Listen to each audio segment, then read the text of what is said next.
E aí, pessoal, tudo bom? Eu sou o Gustavo, editor do Porquê. Eu sou Mauro, economista do Porquê. Tá começando agora mais um Economia Tudo. O presidente Bolsonaro, Mauro, está envolvido numa grande polêmica, porque o filho dele, o senador eleito, Flávio Bolsonaro, também está envolvido nessa mesma polêmica. O ex-motorista, ex-assessor Fabrício Queiroz, do Flávio Bolsonaro, é investigado, era assessor dele quando ele era deputado estadual do Rio, por movimentações atípicas, aí na casa de 1 milhão, depois saem mais alguns números envolvendo o próprio senador eleito Flávio Bolsonaro. E a discussão que está pegando é a do foro privilegiado. Né? O ciclo político do Bolsonaro chegou ao poder com a bandeira contra a corrupção erguida, contra o foro privilegiado. O foro é isso. O único prejudicado com o foro privilegiado não sou eu.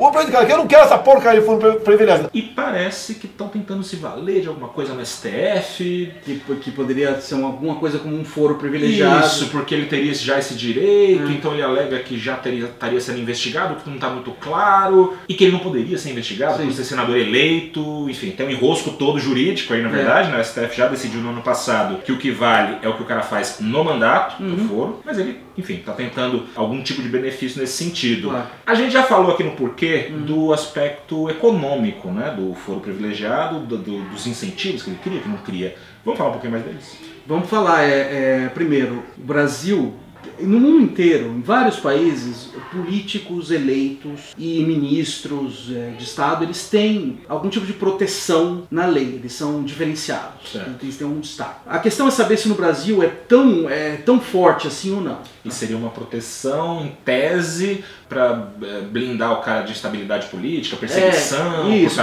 pode ser. Um pouco por aí seria a ideia, então né? aí você tem graus diferentes em países, tem determinados países que é mais forte, outros países que é mais fraco.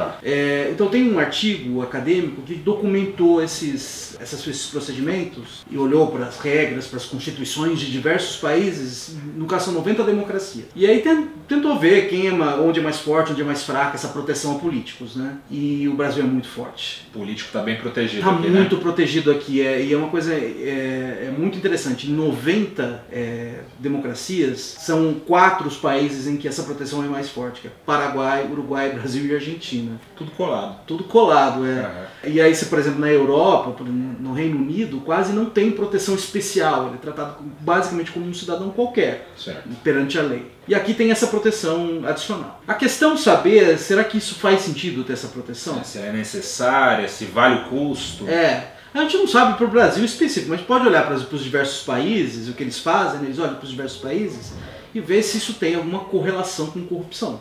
Na verdade tem 2 lados, né, o foro privilegiado. Um que você, ou no caso, algum tipo de imunidade a políticos eleitos, ou ministros de Estado. Uma é que o que você falou, assim, pode ser que, por exemplo, suponha que o cara é um determinado político, ele pode sofrer perseguição. Isso. Ele é um político de oposição, vou dar um exemplo fictício aqui, aí tem o executivo não gosta muito dele, o executivo domina o judiciário e ele começa a processar, fazer processos caluniosos contra essa pessoa aqui, o judiciário não está lá para protegê-lo, então o cara fala assim, por que eu vou me meter na política se é tão complicado assim, se só tem custo para mim, se eu posso ser perseguido? E se seria, então, se antevendo essa possibilidade, que o foro privilegiado aí seria bem-vindo? A imunidade poderia jogar um papel bom aqui ao proteger políticos honestos de perseguições vazias, mas tem custo. Que gera custo para ele. O outro lado é que você protege os políticos honestos serem investigados e punidos. Então isso aí pode ser também um incentivo à corrupção. E daí é um custo para a sociedade. É um custo para a sociedade. Então ele falou em custos e benefícios aqui. O que esse artigo acha? Esse artigo acha que tem uma relação positiva entre proteção, entre imunidade a político e corrupção.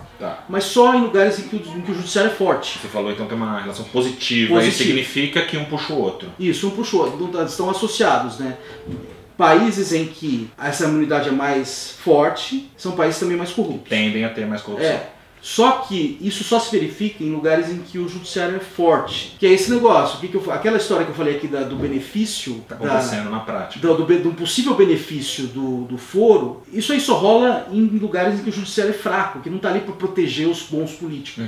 Tá? Em lugares que o judiciário é forte, essas campanhas difamatórias ou processos vazios, eles não conseguem prosperar porque o judiciário está ali para barrar. Então o que você verifica? Você verifica essa relação positiva em lugares que o judiciário é forte. No Brasil, eu acho que dá para falar que o judiciário é relativamente forte, independente, né? Sim, claro, sempre tem um caso ou outro, evidentemente, mas... Então, assim, tudo que eu falei aqui desse resultado empírico que esse artigo está achando é para um conjunto de países. Agora a gente pode tentar projetar, lógico, de não de maneira totalmente rigorosa, porque não está olhando para o caso brasileiro, vamos tentar usar essa evidência para entender o caso brasileiro. Para mim, é que o judiciário é forte. Então, basicamente, se a gente acreditar nessa evidência, é que esse primeiro canal aí de que mais imunidade traz mais corrupção, ele está operando. Então eu acho que é uma coisa para a gente realmente pensar daqui para frente, que provavelmente está protegendo mais político corrupto do que está facilitando a entrada de políticos honestos, de que poderiam ser por alguma forma perseguidos por campanhas difamatórias. E tem o lado também, como a gente já comentou num texto aqui da Folha, nessa semana, porque tem uma coluna na Folha, o governo se elegeu com essa bandeira. Isso. Ele precisa dar explicações para que essa bandeira continue erguida, senão... Claro, isso também é um possível quebra de confiança. Exato, né? E você muda a questão de incentivos para a corrupção para a sociedade. Isso, é lógico, é verdade. Então isso precisa mesmo. O governo se elegeu com essa bandeira, falando que era contra o foro privilegiado, aí você tem uma figura ligadíssima ao governo, que é o filho